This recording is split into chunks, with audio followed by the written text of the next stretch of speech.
Hello and welcome to Maine in October.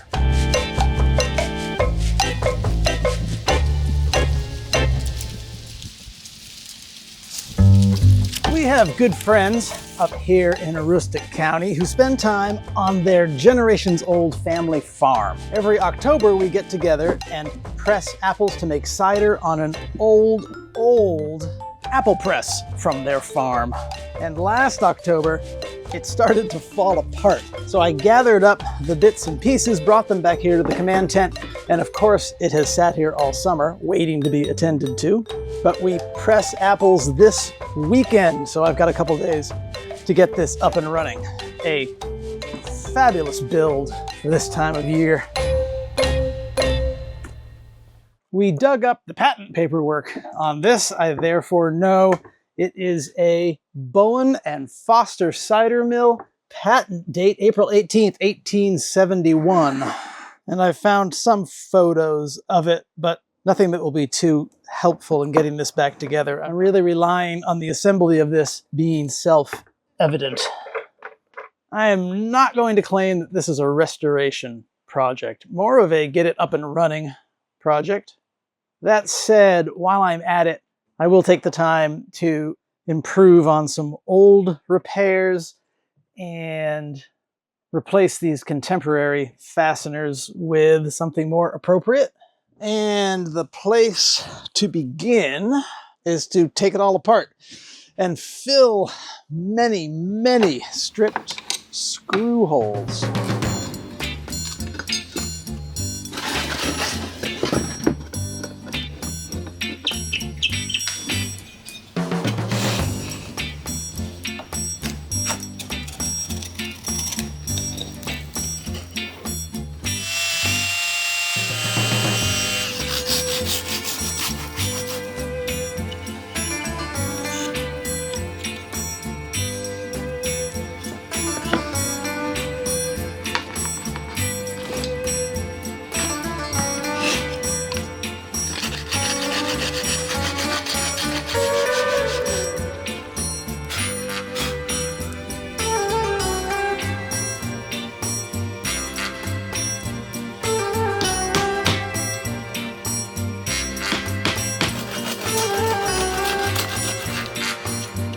I was asked recently if I had any strategies or philosophies around repair and restoration.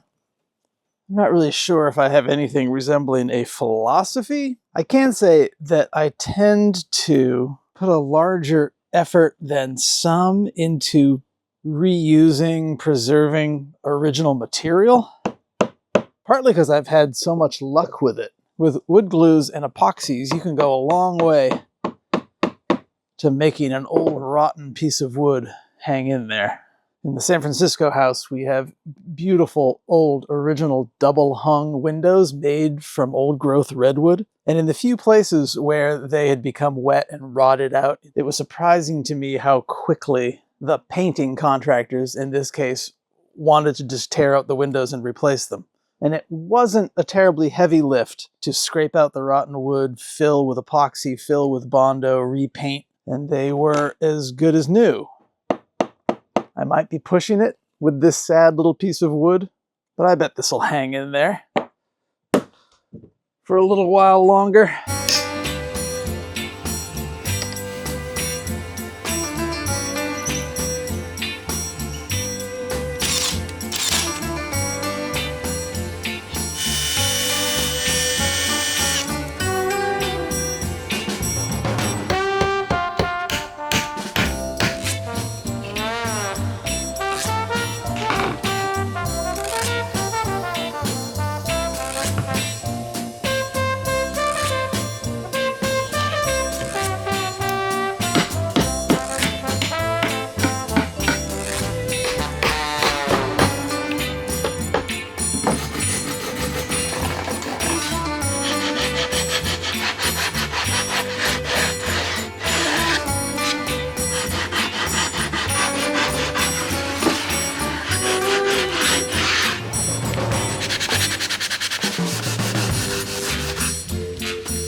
earlier this summer, I got my hands on some great old drawers of hardware. They're filled with brass screws, the heads of which match the hardware on this Apple press exactly, which is swell. The problem is they're too long by 3 or 4 mil, so I'm going to grind them down.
A moment of big thanks and appreciation to the supporters of this channel, this crew up on the chalkboard of fame, and longtime members in the balcony. If you're interested in channel memberships, hit the link in the video description.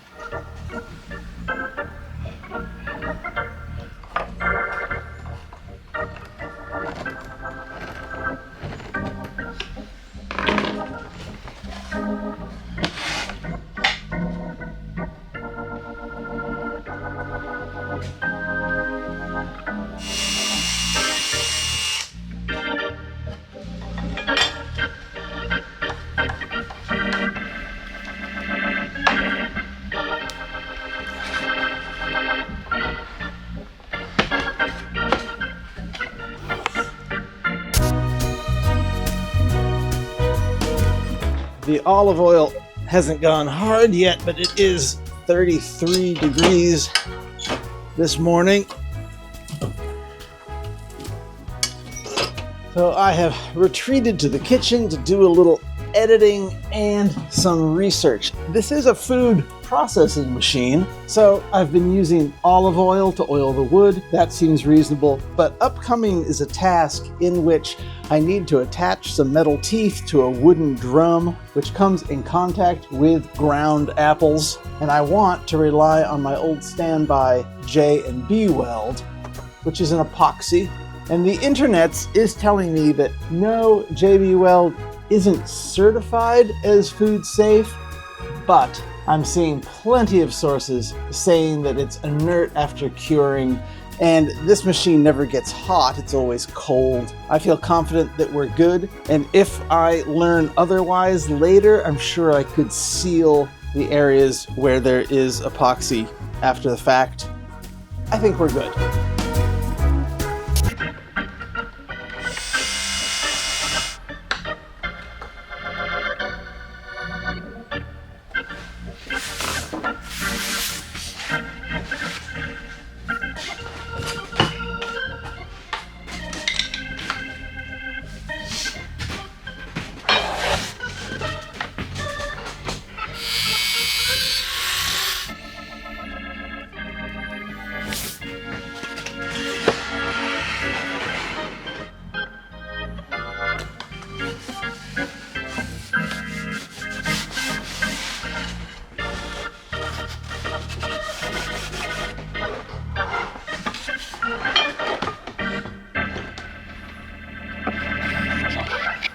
The business end of this machine is a wooden drum about yay big, and said drum has 10 rows of these metal teeth. Over the years, the teeth became misaligned, and someone at some point filled the drum with nails to approximate the functionality of these teeth, and it hasn't been working that great. I want to try to restore as many of these original teeth as possible, and owner of Apple Press got his hands on these, which I think would approximate the effect. So I'm going to prep a set of teeth to put back on the drum, which is over at the farm, and tomorrow we will go and assemble.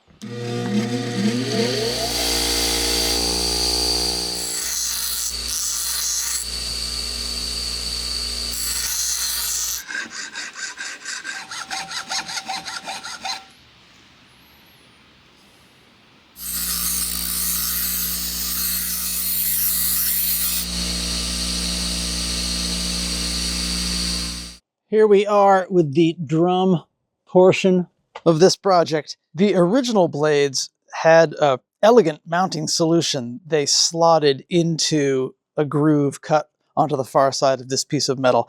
I can't approximate that, not with what I have, which is why I'm resorting to the relatively crude epoxy solution, and that's why I drilled these holes into the blades so that the epoxy has something to grab a hold of.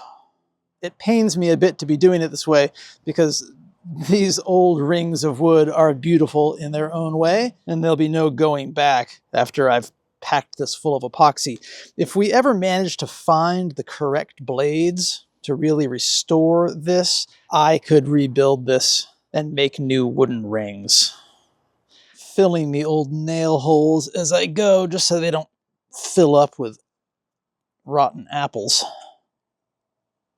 At least this epoxy is a similar hue, disappears a little bit.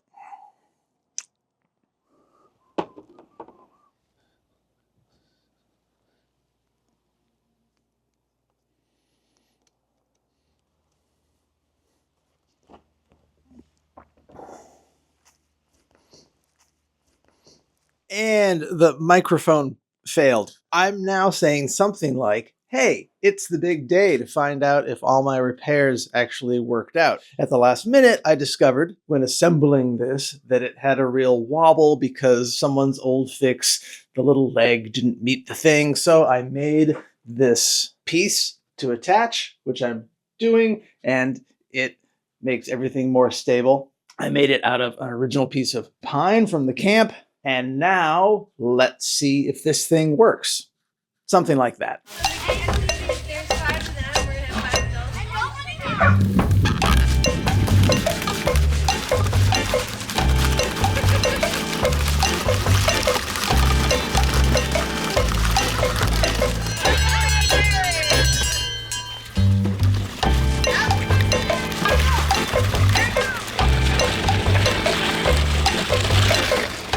All right, guys, we're out of apples here, so some more.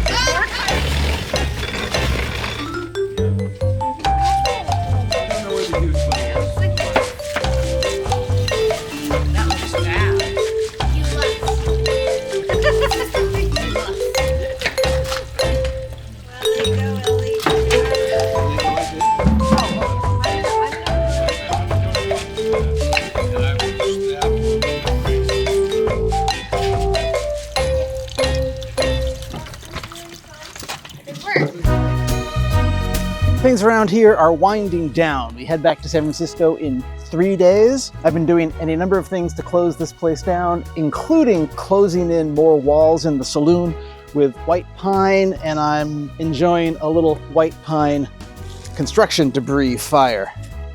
And that is hot. I have a request. The YouTube has instituted a system called Hype. The intention of said system is to allow fans of small channels to help that channel grow. Unfortunately, it's only working on the mobile app, and most of my viewers are on TVs and computers, but if you have access to the mobile app and would like to lend a hand, the Hype button lives under the video along with like and subscribe. And if you click on that button, you can provide said video hype points. You can do that 3 times. And if a video gets some quantity of points, it lands on a leaderboard, and being on that leaderboard should bring exposure to a channel. Seems like a nice system. I appreciate that they've done that. So if you would like to see this channel reach more folks, give this film a hype or 2 or 3. I would greatly appreciate the assist.